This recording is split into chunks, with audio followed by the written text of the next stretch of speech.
이 펜타닐 같은 마약성 진통제 오남용 문제가 꾸준히 제기되고 있는 가운데 이를 대체할 이 비마약성 진통제에 대한 관심이 커지고 있습니다. 산업부 김수진 기자와 자세히 알아보겠습니다.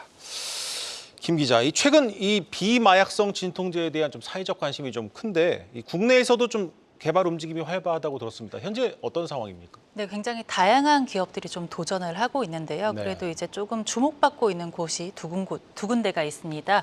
바로 IN 테라퓨틱스와 비보존 제약입니다. 지난달 말 대웅제약 자회사죠. IN 테라퓨틱스는 비마약성 진통제 이상 임상 시험 계획을 식약처로부터 승인받았습니다. 비보존 제약의 경우 신약 후보 물질인 오피란제린 주사제형의 국내 임상을 이미 마친 상태고요. 식품의약품안전처로부터 품목 허가 심사 중입니다. 품목 허가 심사 신청은 이제 지난해 한 11월경쯤에 이제 시작이 됐는데요. 네. 통상 이제 허가에 소요되는 시간이 1년 정도 걸립니다. 그러다 보니까 업계에서는 빠르면 올해 안에 성과가 나오지 않을까 이렇게 추측하고 있는 겁니다. 그러니까 이 개발은 끝났고 이제 허가만 받으면 이 비마약성 진통제 국산 신약이 탄생을 하는 거군요. 네, 그렇습니다. 이게 지난 4월에 국산 37호 신약이 나온 바가 있습니다. 네. 온코닉 테라퓨틱스의 위식도 질환, 역류질환 치료제인 자큐보가 국산 신약 37호인데요.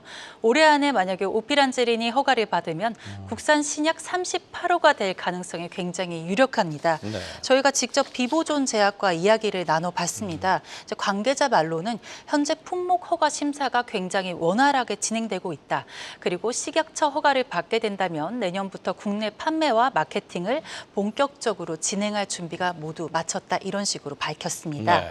사실 이게 마약성 진통제 오남용 문제가 미국에서 더욱 심각한 상황인데요. 네. 그러다 보니까 이제 비보존 제약은 미국에서의 오피란제린 임상도 계속 이어나가겠다 이런 입장입니다.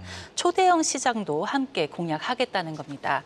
사실 비보존 제약은 과거에 미국 임상 3회 이상에서 1차 평가 지표 확보에 실패를 한 바가 있습니다. 네. 그런데 이걸 임상을 재설계해서 계속 이어나가고 있고요.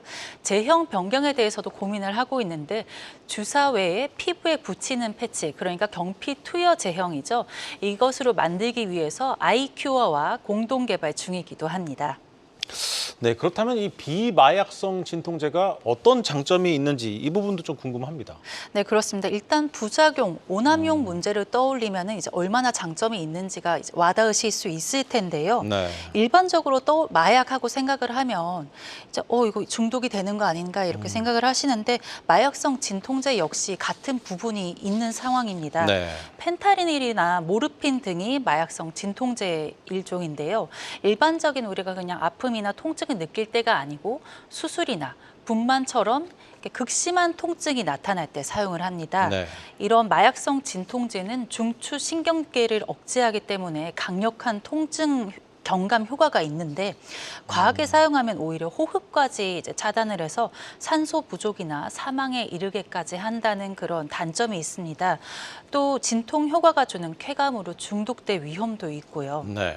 이제 국내에서는 그렇지만 마약성 진통제 처방이 계속해서 증가하는 그런 추세입니다. 근데 오남용이 이 증가의 일부분을 차지하는 게 아니냐 이런 게 전문가들의 중론이고요. 실제로 펜타닐 패치가 인터넷상에서 암암리에 거래되고 있는 모습이 발견되고 있습니다. 네, 그런데 이미 좀 비마약성 진통제들이 나와 있는 걸로 알고 있는데 이건 좀 효과가 다른 겁니까?